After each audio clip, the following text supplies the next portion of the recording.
المدير العام لقوات الدرك اللواء الركن حسين محمد الحواتمي وكبار ضباط المديرية. واجتمع جلالة الملك باللواء الركن الحواتمي وجرى بحث عدد من الأمور الأمنية والتنظيمية المتعلقة بعمل قوات الدرك. واطلع جلالته بحضور سمو الأمير راشد بن الحسن وسمو الأمير عبد الله بن غازي على سير الخطط والإجراءات المتخذة من قوات الدرك في سبيل الارتقاء بأداء منتسبيها وتوفير أعلى درجات الأمن والطمأنينة للمواطنين والمقيمين في إطار احترام حقوق الإنسان. وأشاد جلالته بالمستوى المتطور الذي وصلت إليه قوات الدرك والسمعة الطيبة التي اكتسبتها نتيجة التزامها بقيم وأخلاقيات العمل الأمني النابعة من ثوابتنا الأردنية الراسخة. وتابع جلالة القائد الأعلى خلال الزيارة مجريات التمرين الأمني الدرع الحصين الذي نفذته وحدة الأمن النووي التابعة لقوات الدرك، واشتمل على تطبيقات تحاكي الاستجابة الميدانية للمخاطر الكيماوية والنووية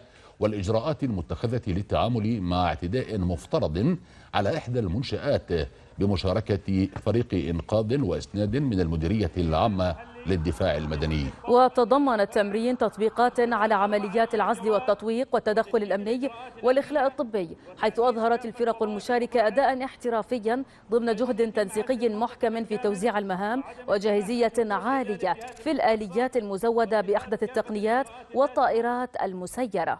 وفي نهاية التمرين اطلع جلالة الملك على أحدث المعدات والأسلحة وأجهزة التفتيش والكشف عن المواد الخطرة المستخدمة في وحدة الأمن النووي التابعة لقوات الدرك. كما التقى جلالته عددا من ضباط وضباط صف وأفراد قوات الدرك